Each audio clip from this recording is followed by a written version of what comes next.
Speaking of gurus, so one of the things that has been a central theme, it seems like, though, of your connection to others is the fact that that connection, though, involves service to others. And it seems as though this is a message of many individuals who, I don't know if you want to use the word guru or other terminology, of people who others look to as a GPS, but it seems as though there is always a centrality of a recognition of our oneness, and from that, a recognition that our life is one of service. If there's a certain contradiction in the question, in the sense, if there is oneness, where is the question of service?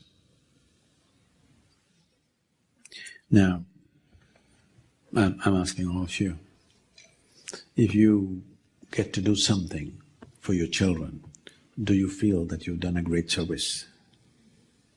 Do you? No. It's a privilege that you have the opportunity to do this. But if you happen to do something for that urchin who is on the street, who is helpless, suddenly it becomes service. Or in other words, when your heart is bereft of love, you can do service. If you have love in your heart, you can never do enough in this life. 2 hands are not enough. This is the experience of every human being, whether you are in love with one person or whatever. Even if you're in love with one person, when you're really in love with one person, these 2 hands are not enough. How much ever you do, it's not enough, isn't it? When there is no love, you keep accounts of all the things that you do, and it's a service. And if you do a lot of service, you will create such an unrealistic expectation about people that invariably it will lead to frustration. Activity, if you really see, suppose your little finger is rotting up, if you attend to this, is this service? If you have experienced the oneness of the existence, there would be no such thing as service, it would be just expending yourself to do whatever you can do is a natural process. In our lives,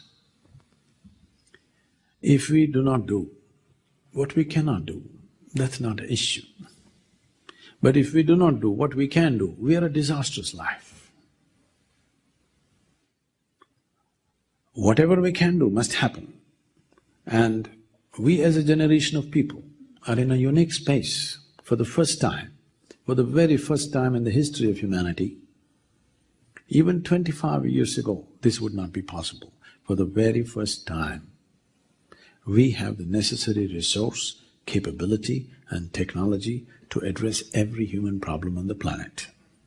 The only thing that is missing is inclusiveness in the way we are experiencing ourselves. If there is a more inclusive experience of yourself and the rest, every other life on this planet, we are capable of offering solutions to everything for the first time in the history of humanity. The question is, are we going to just sit on the threshold and die, or are we going to cross it? This is the big question.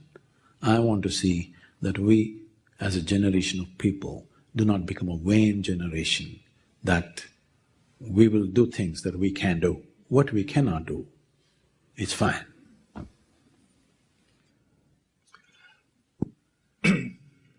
In some ways, this brings up, though, the issue of, as has been quoted, 85 people have more resources in terms of financial capability than 3.5 billion people, which is extraordinary.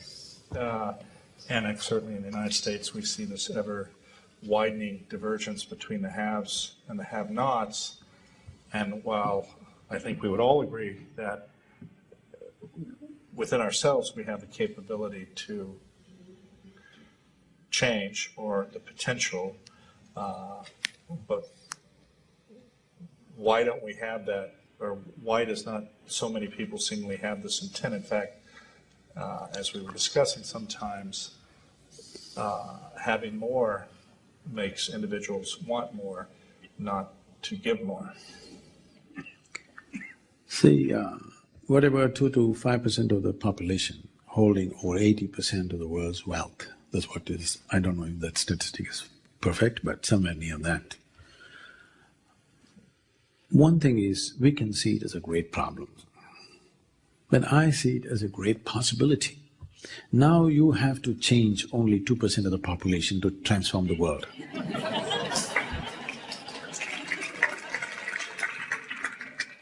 Unfortunately, that 2% never shows up at meetings like this. They need not, because they don't show up. Because we have developed this in the world right from the time of Marx, Karl Marx I'm talking about. I'm not supposed to talk about him in the valley, but I'm talking about him. He might have known a lot about economics, but he doesn't know much about human nature. He predicted that the richest countries in the world will take to communism. Just the reverse happened.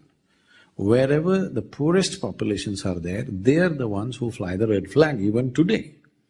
Yes? So, poorest talking about communism means those who have nothing to share want to share. Those who have something to share become cautious about this whole thing, naturally. If I have a lot and I say, I want to share it with you, who will suspect me? I got nothing and I'm talking about sharing. This is dangerous policy. So, we need to change the equation. It is not for those who do not have to talk about sharing, because what little they have, they're not willing to share. They're expecting somebody else who have a lot to share. What little they have, they cannot share. So, the transformation, to bring about a transformation in the world, we are in a better place than ever before because the wealth is accumulated in 5% of the population. The power has accumulated in the hands of 25 to 30 people in the world. If you transform these 25, 30 people, the world will change. That doesn't look like an impossible thing. But if you tell me you're going to make 7.2 billion people meditate tomorrow morning, I will say that's a hopeless goal. But we want to make 2% of the world to meditate and experience life in a larger way than the way they're experiencing right now. It is for sure a possibility, isn't it?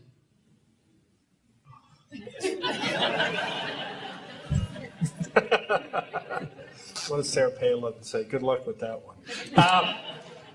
Well, yes, I certainly appreciate that example, but if we were compared it to a nut, the have-nots have a very thin shell sometimes and are more open to have their shell cracked because they have nothing to lose, while the perception is among these people, I would suggest to you, they have an extraordinarily thick shell, and sometimes even an atom bomb doesn't seem able to crack that shell. So while that may take up 2% of the nuts, and I use that term both literally and figuratively. I must tell you this. I have had the the opportunity and the privilege to be among those 2% of the people in the economic forums and various other business situations. And what I have found is, at least 90%, 80% of them, let me be critical, 80% of them are fantastic human beings. It is just that there is a structure to climb. And suddenly asking them to break the structure is not practical and is not going to work. There may be about 15% or maximum 20% of the people are super arrogant about what they have accumulated. But the rest of them, I have always found it's a pleasure to talk to them because they're brilliant people. They're not successful for nothing. They're brilliant people, and believe me, it is not love, it is not compassion, it's not other things which is going to change this world, it's just sense.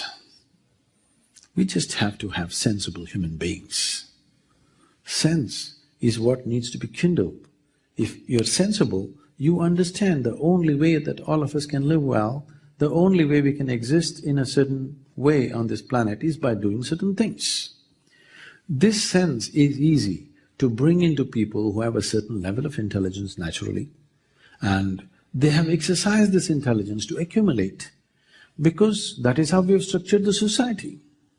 Everybody is trying to accumulate, but now we're talking against people who have managed to do it.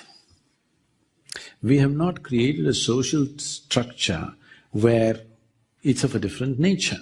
The social structure right from the school is how to be better than the guy who's standing next to you. So those who are successful, we should not resent that ever. It's very important. It is important the success is acknowledged, it is just that we want to make success more universal, not so narrow. There is a saying in the African lore, when the lion feeds, everybody gets to eat, because he doesn't eat everything, okay? He eats select parts, rest others eat anyway. So similarly, this whole economic engine that we have created is of a certain kind, where human consciousness is not shaping the commerce. Commerce is shaping the human consciousness. This is a topsy-turvy way of creating the world. We are bound to pay a huge price for this. It is like if we succeed, we will fail. That's our situation. There's a proverb in India about a classic situation like this, where a man is sitting on the wrong end of the branch and cutting the branch. When he succeeds, he will fail. That is the kind of economic model that we have created. If it really succeeds, if all the 7 billion people become super successful, that means end of the world. Yes. So now, we have to have the courage that we have come this far, we have to have the courage to dismantle something that is successful and remodel this. But we will wait for it to fail and then remodel it, which is a silly way of doing things. We must have the courage to change the model of how we have constructed this world when it's humming with success. Do we have the wisdom and the courage and the consciousness to do this? That's a question. But for that to happen, we don't have to change 7 billion people on the planet. If we change the consciousness and the mindset of 100 people on the planet, it can happen.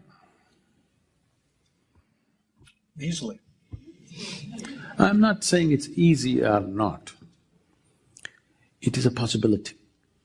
Between the possibility and the reality, there is always a distance to walk. Do we have the commitment and the courage to walk the distance? That's all the question is. Well, I think that begs the question, who's doing the walking? I mean, they're there, we're here, but it's getting… Now, I want to tell you a successful story of this. This is about 11 years ago. A few responsible people in India came to one of our programs in the center. Then they saw the projects and the works and whatever we were doing, and then they said, "Sadhguru, this is great, but what about the nation?" I said, "Say, I don't have to go and do everything in the nation, that's not practical. But we can do this. I have a list of 2,000 people who can make a difference for this country. They're in different levels of leadership. I'm not talking about Prime Minister, Chief Minister, they come and go in 5 years. But there is another set of leadership which stays there for 25 to 30 years in position. If you transform these 2,000 people, you will see the country will change." They said, 2,000 people? Well, I can get all of them, he said. I said, get them. Just get them to me for 4 days. Well, in batches.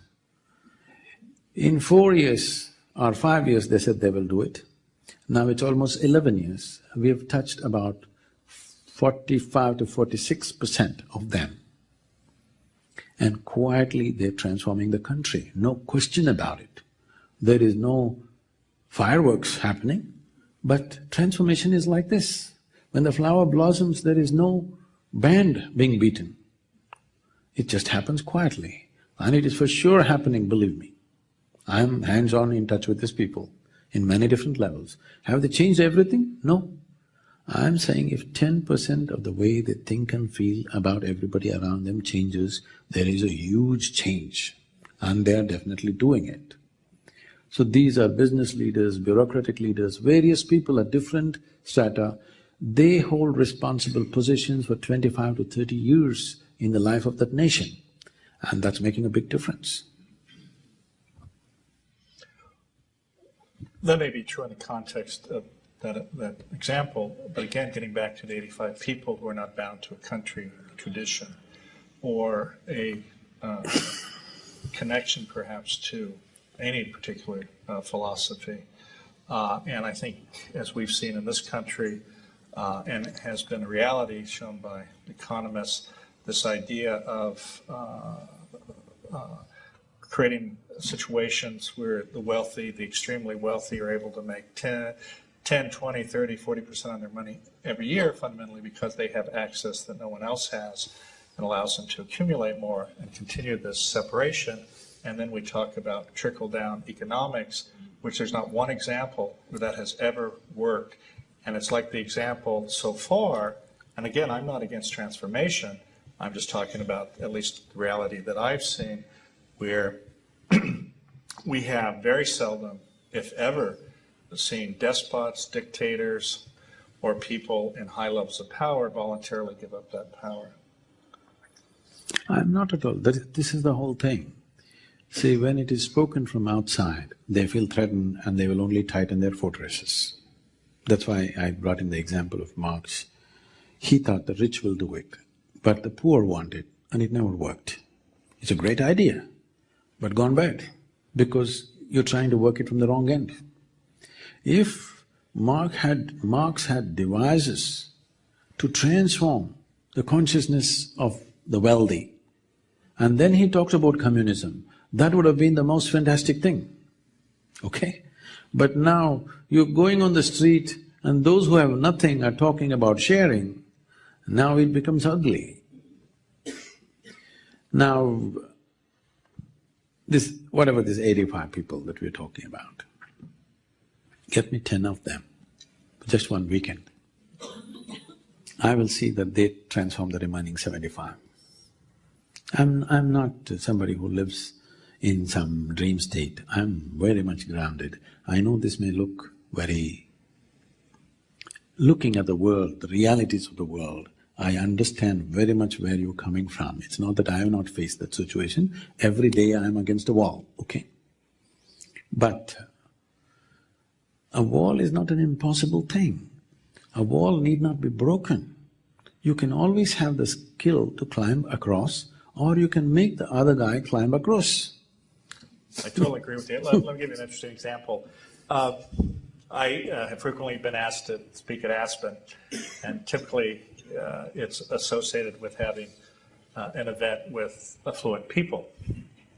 And sometimes in those situations I feel like somebody in the zoo, you know, they brought this particular animal out to look because that's a favorite animal that week. And so I got invited to an event following a talk at an individual's house. And I would suggest to you that this home, which was only 30,000 square feet, probably was worth a significant amount of money in that area. And the gentleman who was hosting it was in his 80s, and he was a survivor of the Nazis as a teenager and had become an extraordinarily successful businessman. And when you walk into his home, there is probably a painting that's 12 feet high of him, standing with his skis with the mountain behind him. And I'm sure that there's no ego involved there.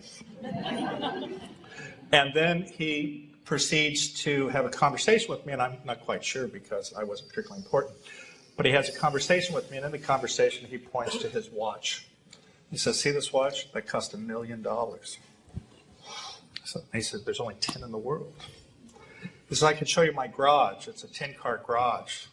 There's $10 million See, a boy who escaped the concentration camp, he's bound to have these things. You should excuse him for those things. Oh, no, but here, let me tell you the rest of the story. And I'll go through this very quickly, and I appreciate your comment. So, as part of this conversation he's having with me, he says, you know, in my entire life, I've never felt loved or have been able to give love, which is horrible, right? Here this man who nominally has everything has nothing. So I talking to him, and it turns out he's divorced and he has children who are there, actually. And after this conversation for a while, I say to him, if you meet with me for 1 hour a day for the next 10 days, I will change your entire outlook on life, and you will have love. I guarantee it, just like the Men's Warehouse guy, right? Okay. So do you know his first question is? How much will it cost? So I say this man's worth around $1 billion. I say it'll cost you $100,000 an hour. But I guarantee it. He looks at me for a little bit. He says, how about 50?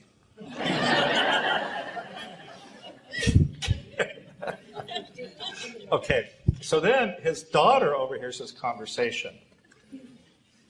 And she says, Papa, you should do it. She goes, in fact, this is his daughter. She said, I would give up my entire inheritance to see you happy. Because I've never seen you happy in my entire life. Do you know what his response is? You don't understand the value of money. And that's how our conversation ended.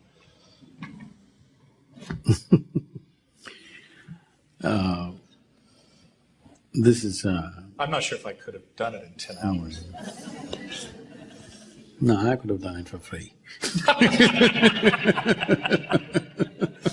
And for any of you out there, I will do it, I'll try.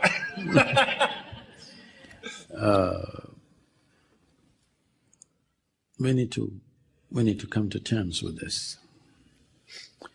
Today, all of you are here in the United States of America, enjoying the comforts that you're enjoying, with a lot of complaints, of course. Not understanding, at least materially, you are living in the best possible space that you can live in, okay? And this has all happened because you chose a certain model of economic policy. This policy of capitalism was a sensible thing to choose when you only thought of your nationalistic way of existence, when you saw the rest of the world as a source for your whatever. That system will not work in future. It may work for another 25 years. After that, it will not work. We have to rejig this whole thing. But first of all, you must decide whether you want a market economy like this or you want socialism or communism. You must decide. If you go for market economy, some people will race ahead. If you're going to resent them, then you must go for communism. If you go for communism, some people will tell you what to eat, what to wear, where to sit, where not to sit. If that's okay with you, it's fine. I'm saying you cannot choose to go in this direction and long to go in this direction. Every system will have its negativities, but I'm saying right now, because we're talking about transforming the world by transforming an individual human being, I think it's a tremendous possibility right now that the wealth is concentrated in a few individuals' hands. If you transform them, every human being is willing to transform if you approach him properly. For a man who values money so much, whoever, the person that you're talking about, because he's come up, you can understand the guy, a young boy who escaped concentration camp and who came to a new place, you know, really a new world literally, and built his life. He thinks in a certain way. He's added up from pennies to $1 billion, okay? From 1 penny, 2 penny, he's come to $1 billion, so that's all he thinks. You shouldn't have talked money to him, if you ask me. You should have offered it to him. if you spend 1 hour with me, I'll give you $100,000.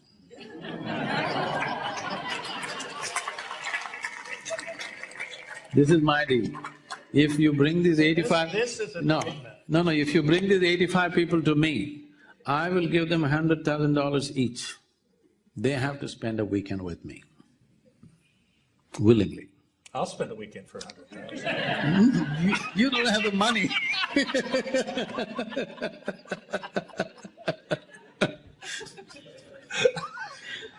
I'm saying you have… Everybody, let's all spend a weekend. You have to do it the way it works. We are living in this world, we have to do it the way it works in this world. People come to me always, even in the foundation, we are a little over 3,600 full-time volunteers and over 3 million part-time volunteers. That's amazing. Complaints and complaints and complaints, every day the number of complaints that I handle, it would kill you, okay? So people come to me and say, Sadhguru, I can't bear with this person, I can't work with this person. I tell them, see, this is the kind of people we have on this planet. If you want to work with ideal people, go to heaven today, leave today. If you want to do some work in this world, these are the people.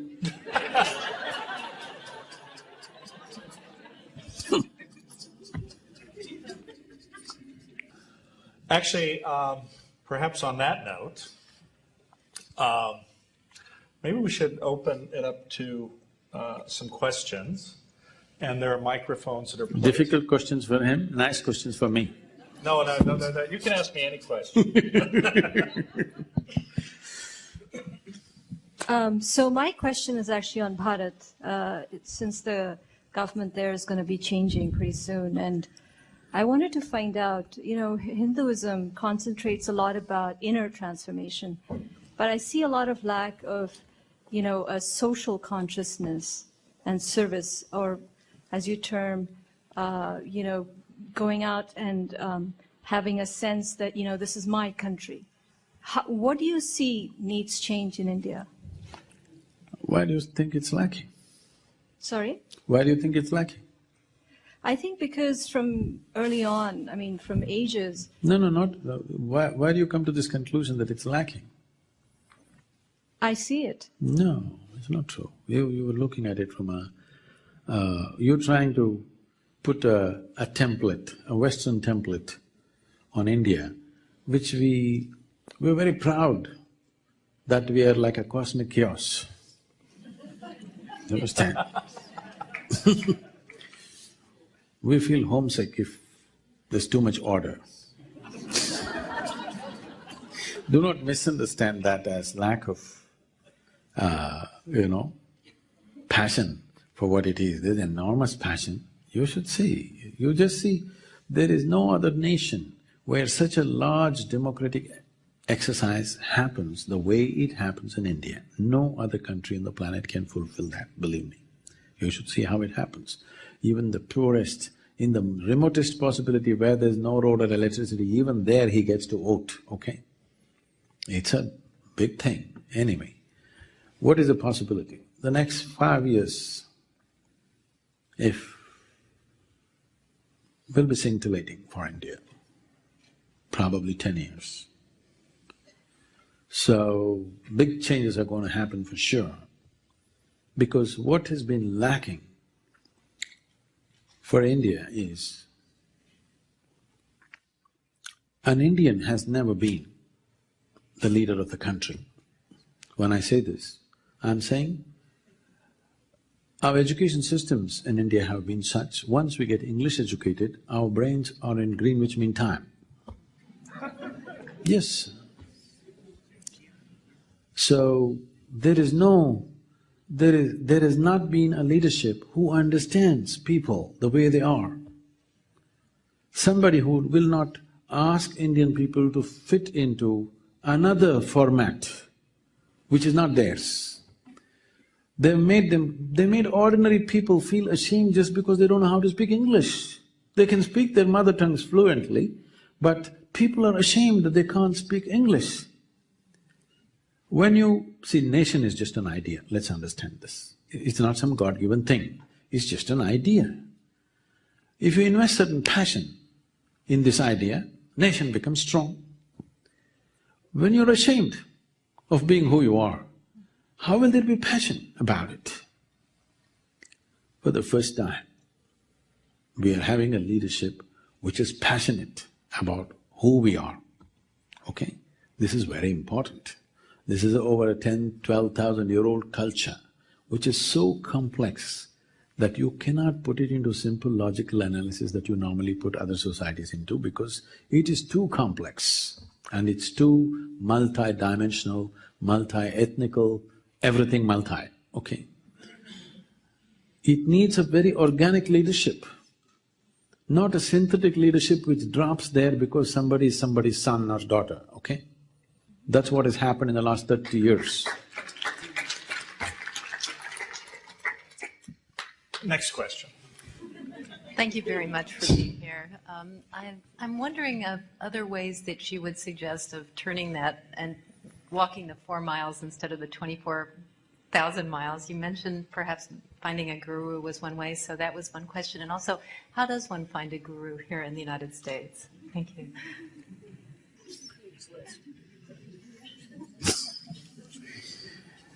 Now, you must understand the basic human predicament. All that you experience, light and darkness, pain and pleasure, agony and ecstasy, whatever, everything that you experience happens within you. Is that so? Do you see me right now?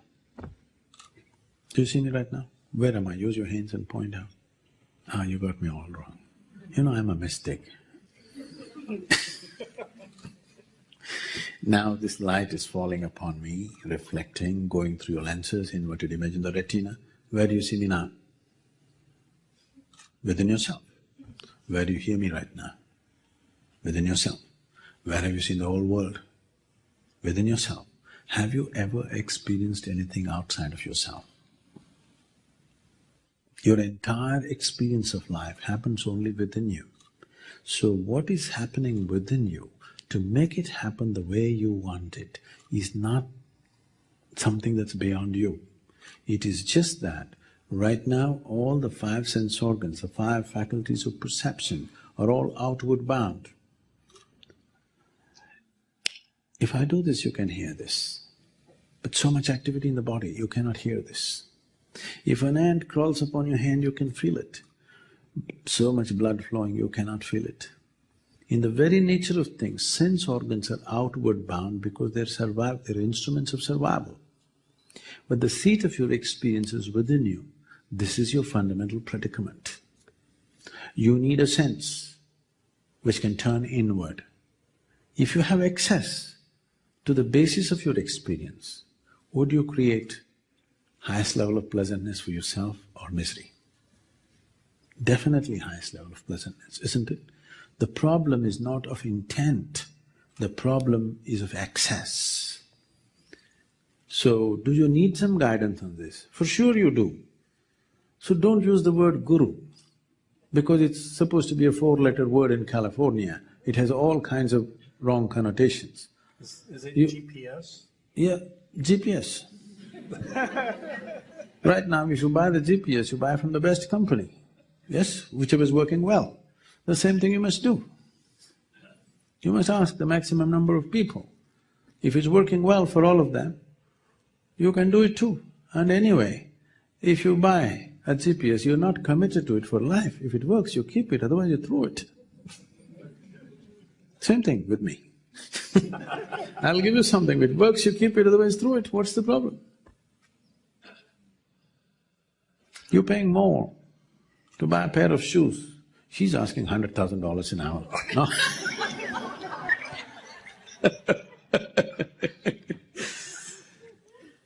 I'm just asking for the costs of the hall and the microphone and the stuff, okay?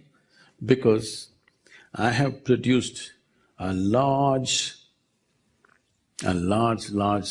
huge mass of slaves who are willing to work 7 days of the week, 365 days to provide this for you. You understand? Do not waste their lives, make it happen for yourself. do, what you don't do, I think you must look at yourself very carefully because the children are picking up everything rapidly and they'll exaggerate everything that you're doing. So, one foremost thing is, at least make yourself in such a way that you would like to be. Somebody may not approve, it doesn't matter. At least you made yourself in such a way that you like the way you are. Gurus, no, women will not make good gurus, nor will men make good gurus. Unless you know how to be beyond the two, you can't be this. If you're a man or a woman, if you're stuck with your gender, then there's no chance of being a guru because you're looking at the mechanics of life in a completely different way. You're just looking at life as life. All the problems on the planet is simply because everybody has their own mission. And these missions are creating variety of conflict. If all of us sit here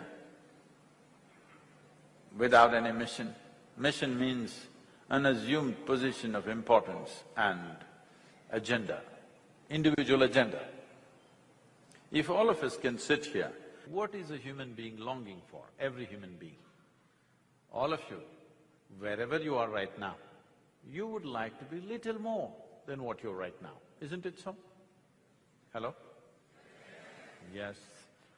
If that little more happens, what? Little more? If that happens, what? So it looks like in installments you're going towards something. How much more would settle you for good? Let's look at it right now.